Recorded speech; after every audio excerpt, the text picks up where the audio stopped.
Tunjukkan ayatnya. Aku tidak dapat berbuat apa-apa dari diriku sendiri. Aku namanya manusia mati suri, kemudian dituhankan. Haleluya, haleluya, haleluya. Shalom alaikum Mishim Hamasya. Salam Aki. Aku kabarkan Injil keselamatan. Bapak Ibu di Tuhan, ketemu lagi dengan saya Evangelis Abraham Effendi Usman. Bagaimana kabar Bapak Ibu semua? Tentu luar biasa. Dan saudaraku para pencinta Injil Habakuk, dalam Injil Yohanes 14 ayat yang pertama dan ayat yang kedua tertulis dengan begitu jelas dan memberikan kepada kita harapan yang besar. Alkitab mengatakan, janganlah gelisah hatimu, percayalah kepada Elohim, percayalah juga kepadaku. Di rumah Bapakku banyak tempat tinggal. Jika tidak demikian, tentu aku mengatakannya kepadamu, sebab aku pergi ke situ untuk menyediakan tempat bagimu. Gelisah berarti hati kita tidak tentram, hati kita tidak damai, hati kita tidak tenang, kita tidak memiliki ketenangan, selalu dalam suasana hati yang merasa khawatir, tidak sabar lagi dalam menantikan sesuatu, atau cenderung kita terus-terusan merasa cemas Bapak Ibu. Kita tidak perlu gelisah, kita tidak perlu takut, tidak perlu gundah gulana, tidak perlu risau, tidak perlu khawatir. Kenapa? Karena kita sudah diberikan tempat yang sangat layak oleh Yesus Kristus Bapak Ibu.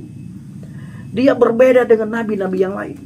Kita mengikuti dia karena dia sudah memberikan teladan dan contoh bagi kita. Bagaimana cara kita hidup, dia sudah memberikan semua teladan. Bagaimana cara kita menghadapi orang yang memusuhi kita, orang yang membenci kita, orang yang menganiaya kita, orang yang mengancam kita. Dia sudah memberikan teladan semuanya, sudah mengajari kita semuanya. Dan dia pergi kemana, dia tahu Bapak Ibu. Jadi kita mengikuti yang pasti-pasti. Karena banyak orang di luar sana mengikuti yang tidak pasti. Jangankan untuk membawa orang lain ke surga, dia sendiri tidak tahu kemana dia pergi.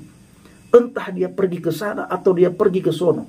Entah dia begini atau dia begono. Tidak jelas Bapak Ibu. Tetapi apa yang kita ikutin itu jelas sekali.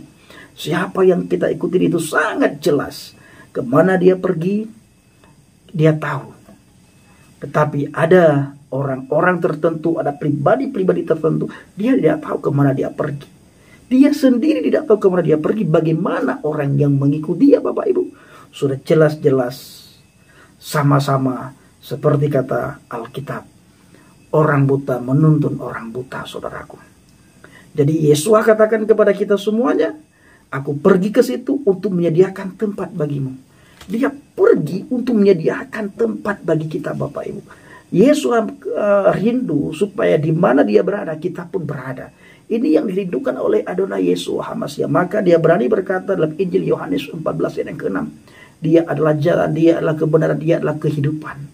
Nabi dan Rasul yang lain tidak berani berkata seperti itu Bapak Ibu. Dia berani berkata, siapa yang percaya kepadaku, maka orang tersebut mendapatkan hidup yang kekal. Nabi dan Rasul yang lain, pribadi-pribadi yang lain, tidak ada yang berani berkata seperti itu. Tetapi dia berani. Siapa dia? Dan hari-hari ini Bapak Ibu di zaman internet, ada banyak sekali orang-orang Kedar Nebayot mulai berdatangan kepada Adonai Yesus Hamasya. Mulai percaya, yang dulunya benci, yang dulunya tidak senang, yang dulunya tidak suka. Hari-hari ini mereka ketika menemukan jalan kebenaran Shiratul Mustaqim, mereka begitu sukacita karena tidak ada lagi keresahan, gelisah, gundah gulana, kekhawatiran. Tidak ada lagi karena sudah mendapatkan kepastian saudaraku. Kepastian dalam segala hal. Pasti selamat, pasti tidak akan binasa, pasti masuk surga, pasti tidak akan masuk neraka. Inilah berita yang sangat menggembirakan yang kita dapatkan di dalam pribadi Adonai Yesus Hamasya. Dia tahu kemana dia pergi.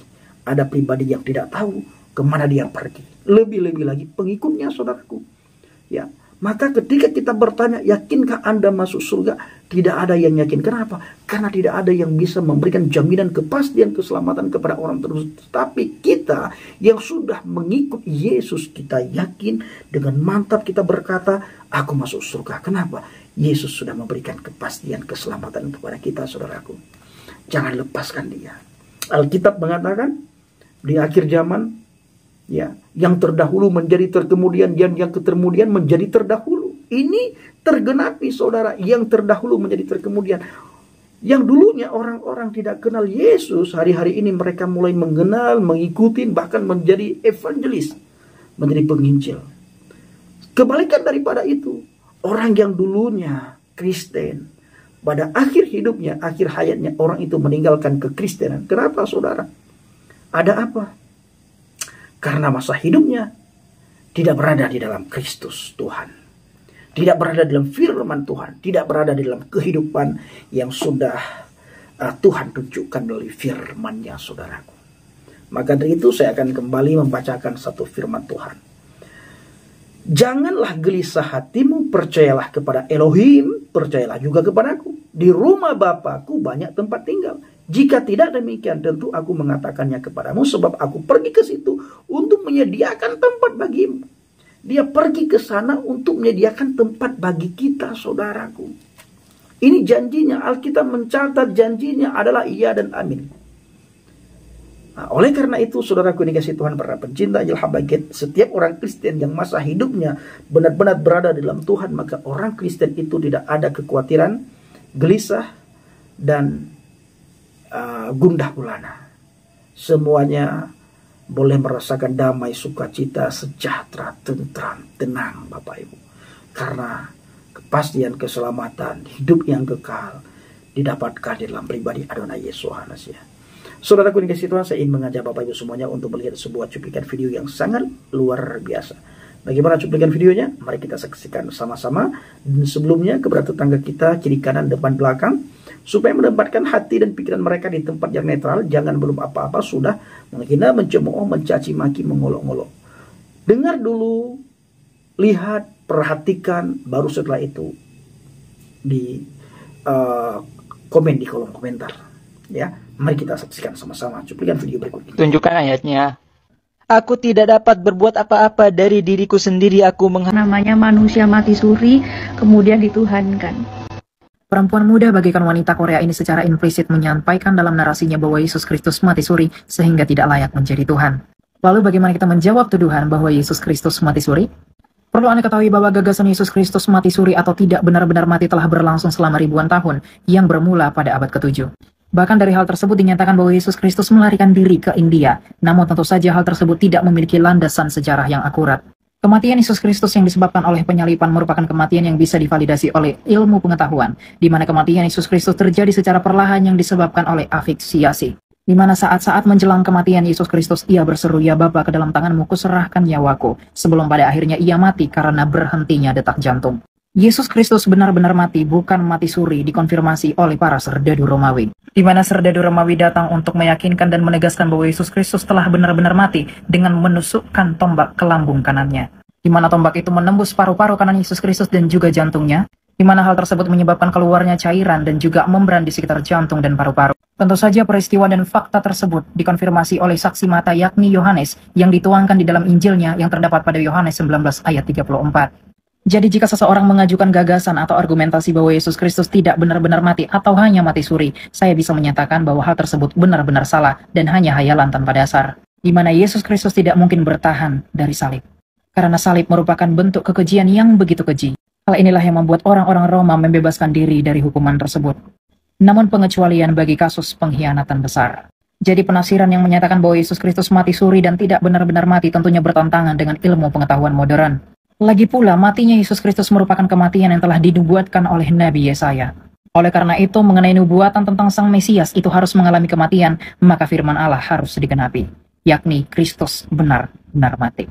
Hal ini pula lah yang menjadi refleksi dan perenungan bagi orang-orang Kristen, bahwa Yesus telah mati menanggung hukuman dosa saudara. Yesus Kristus telah menerima hukuman yang seharusnya kita terima. Maka jika saudara menerima Yesus Kristus sebagai juru selamat, maka saudara juga turut menerima penggantian hukuman ini, maka saudara juga akan diselamatkan. Maukah saudara untuk menerima Yesus Kristus untuk menjadi juru selamat dan Tuhan Anda? Jawab sendiri. Yesus itu Tuhan atau Nabi? Oke. Dulu sebelum saya mengenal Taurat dan Injil, firman Allah yang sesungguhnya, ya, saya taunya Yesus itu hanya Nabi. Karena di dalam iman kepercayaan saya dulu, dikatakan Isa itu adalah Yesus Kristus yang ada di Injil di dalam kepercayaan orang Nasrani. Tetapi setelah saya membaca Taurat dan Injil secara keseluruhan, saya mengerti siapa Yesus. Yesus adalah Allah. Yesus adalah Tuhan. Karena Yesus itu adalah Ruh Allah. Ruh Allah sendiri. Ya, Allah mengutus dirinya sendiri mengambil rupa manusia, yaitu Yesus Kristus. Dan diberikannya nama Yesus Kristus untuk supaya manusia mengenal satu-satunya Allah yang benar itu hanya di dalam Yesus Kristus. Itu yang Allah kehendaki, itu yang dikatakan firman-Nya. Ya. Jadi dari perjanjian lama dulu, dari Musa, ya, Allah mau pakai Musa untuk dan nabi-nabi lain untuk supaya manusia mengenal Allah itu. Tetapi manusia itu masih tidak bisa menyembah Allah yang tidak kelihatan itu, Allah yang roh, Allah yang zat itu. Makanya mereka masih membuat patung untuk mereka sembah, karena mereka mau yang nyata gitu loh. Makanya di dalam Yesaya sudah dinubuatkan akan ada Mesias. Mesias itu adalah Allah sendiri untuk menebus dosa-dosa manusia. Tidak ada satupun nabi atau satupun manusia yang bisa menebus dosa. Yang bisa menebus dosa itu hanya yang suci, yang kudus, yang pasti itu Allah itu sendiri. Gitu ya, saudara ya. Jadi setelah saya membaca Taurat dan Injil, saya menyadari ternyata hidup tanpa Yesus itu mati, saudara. Orang yang hidup di dunia ini tanpa Yesus, mereka hidup untuk dunia. Tetapi orang yang hidup di dalam Yesus, mereka akan hidup selamanya. Karena orang yang hidup di dalam Yesus, mereka juga akan melakukan apa yang Yesus firmankan, apa yang Yesus lakukan, mereka akan lakukan juga. Dan mereka berhak menjadi bagian dalam kerajaan Allah di surga. Itu kekal, itu pasti. Jadi saudara, setelah saya membaca Taurat dan Injil, barulah saya mengerti apa yang dilakukan orang Nasrani, orang Kristen. Ya memang itu yang dikehendaki Allah di dalam firman-Nya. Jadi kalau di luar itu mengatakan hal yang begini begitu, ya terserah mereka karena mereka tidak tahu firman. Salam, firman Tuhan memberkati. Yesus itu Islam, Mbak. Dulu sebelum saya belajar juga saya meyakini bahwa Yesus Kristus itu beragama Islam dan juga nabi-nabi sebelumnya juga beragama Islam. Tetapi setelah saya pelajari sejarah dan saya pelajari juga Taurat dan Injil, teman-teman, ternyata Yesus itu bukan Islam.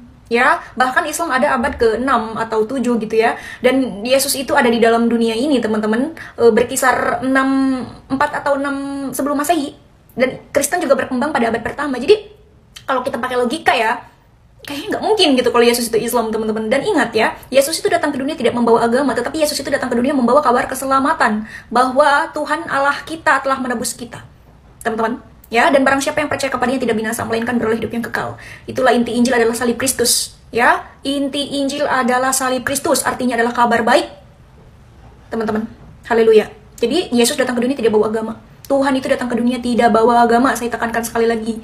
Karena agama tidak bisa menyelamatkan. Hanya satu yang bisa menyelamatkan kita, ialah Yesus Kristus, Sang Mesias, Juru Selamat manusia. Amin. Terima kasih. Salam sejahtera. Dan para isinya. Kan Yesus Tuhan. Apakah Bunda Maria menuhankan anaknya? Apakah Bunda Maria menuhankan anaknya? Sebelum kita menjamu pertanyaan tersebut, alangkah lebih baik dan adalah penting bagi kita untuk mengetahui beberapa hal yang berkaitan dengan pertanyaan tersebut. Oleh karena itu, mari kita kaji bersama. Dalam Lukas 1 ayat 46 hingga 55 pada konteks nyanyian pujian Maria, dengan jelas Maria berkata, "Jiwaku memuliakan Tuhan dan hatiku bergembira karena Allah Juru Selamatku." Jadi dengan jelas dari ayat tersebut kita mendapati bahwa Bunda Maria menyembah Sang Nama atau Sang Hashem, yakni Allahnya Abraham, Ishak, dan Yakub yang adalah Allah yang esa itu. Lalu bagaimana dengan kandungan Bunda Maria? Tentu saja Bunda Maria tahu persis bahwa apa yang ada di dalam kandungannya merupakan perbuatan yang maha kuasa atau Allah yang esa. Sehingga ia menyatakan dalam Lukas 1 ayat 49, "Karena yang maha kuasa telah melakukan perbuatan-perbuatan besar kepadaku dan namanya adalah kudus." Bahkan di ayat 55 Bunda Maria persis mengetahui bahwa apa yang ada di dalam kandungannya merupakan Mesias yang dijanjikannya kepada nenek moyang mereka, yakni Abraham dan keturunannya. Di sisi lain, Alkitab memberitahu kita bahwa yang berinkarnasi menjadi daging adalah Sang Firman, bukan Sang Bapa.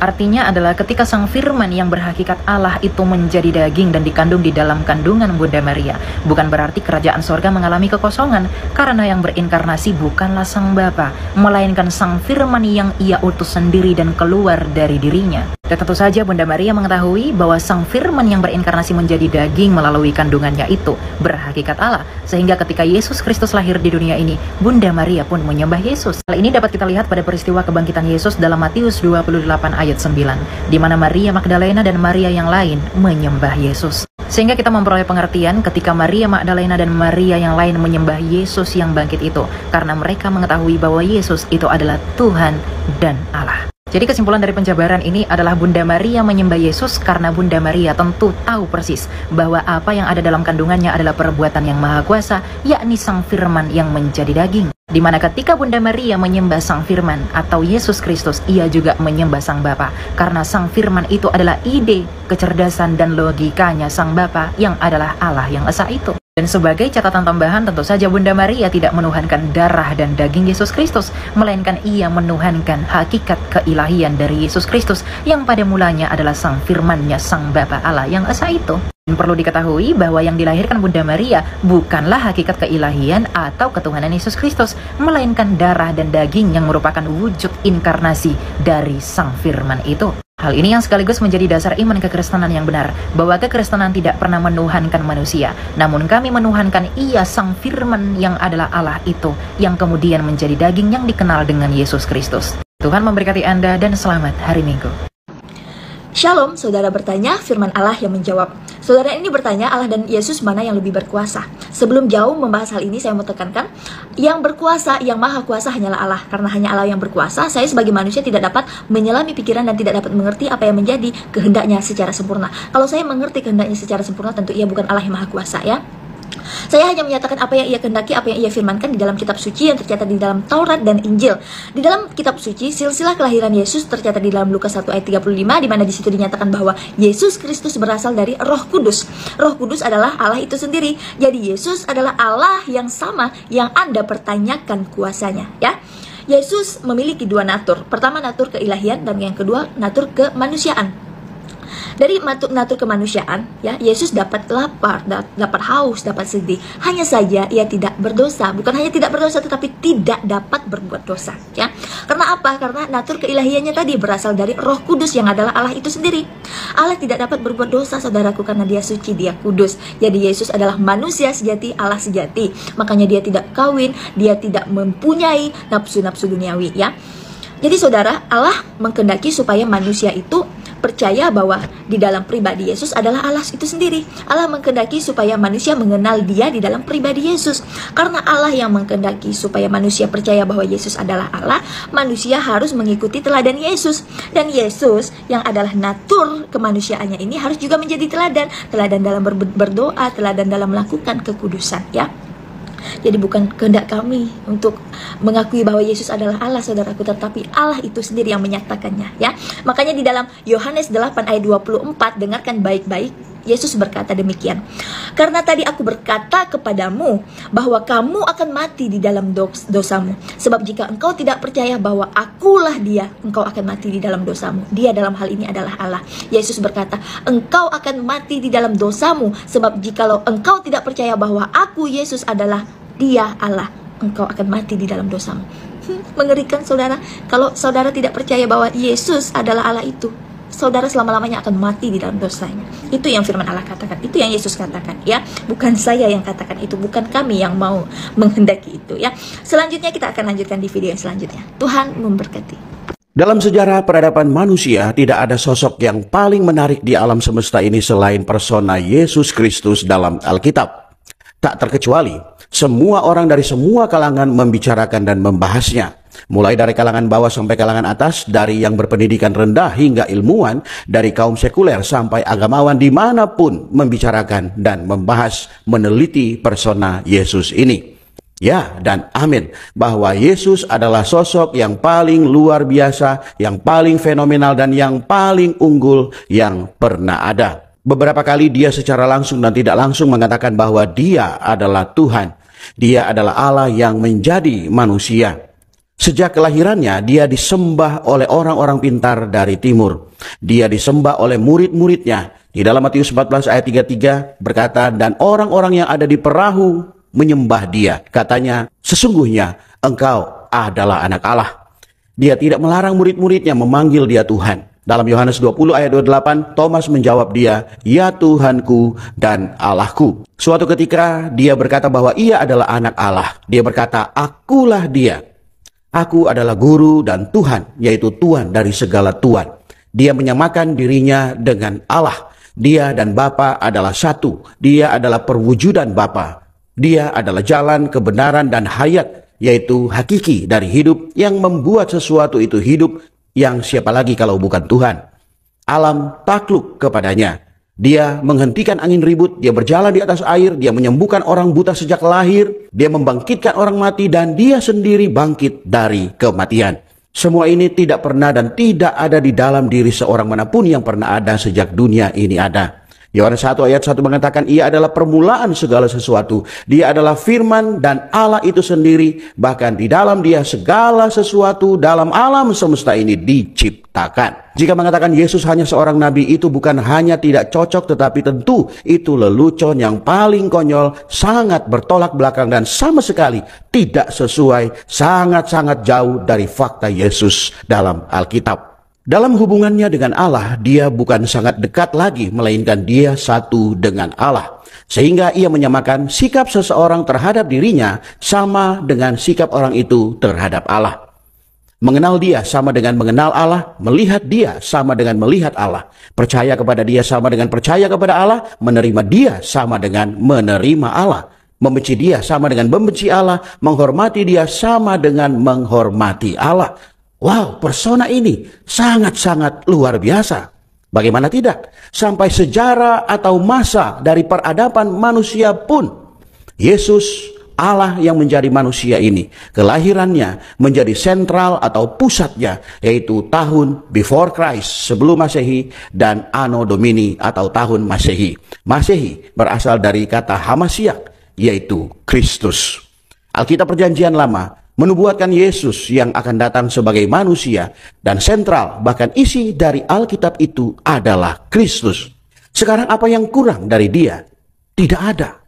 Sebab dia adalah manusia sempurna. Dia adalah satu-satunya manusia yang tidak berdosa. Maka semua hal mengenai dia adalah kebenaran. Bahkan dirinya sendiri adalah kebenaran itu. Jika ada kitab lain yang menceritakan tentang dia, maka itu hanya mirip-mirip saja atau disama-samakan saja dengan dia, tetapi bukan dia. Sebab Yesus yang sejati hanya ada dalam Alkitab saja. Untuk semua hal ini, kita hanya bisa menguji dengan 3 hal saja, yaitu bahwa jika dia bukan pembohong, maka dia pasti tidak waras atau orang gila. Tetapi jika kita tidak menemukan satu hal pun yang bisa membuktikan bahwa dia adalah pembohong, dan bahwa jika kita tidak menemukan bukti bahwa dia adalah orang gila, maka tinggal ada satu kemungkinan yang ada, yaitu bahwa memang dia adalah Tuhan yang menjadi manusia. Ya, Yesus itu Tuhan, inilah kebenaran. Nah, saudara dikasih Tuhan, para pencinta Ajil Habagat, bagaimana tanggapan Bapak Ibu semua setelah melihat cuplikan video yang baru saja kita saksikan sama-sama? Silahkan tulis di kolom komentar, dan mari kita pergunakan komentar kita dengan bijak. Di akhir video saya selalu mengajak saudara semuanya supaya kita tetap berteguh di atas fondasi iman yang benar. Assalamualaikum warahmatullahi wabarakatuh. Salam Aki. Aku kabarkan Injil keselamatan. Bapak Yahweh Bishim Adonai Yesus Hamasiah Warwah Kudus memberkati kita semua. Haleluya. Amin. Salam murtadin. Terima kasih.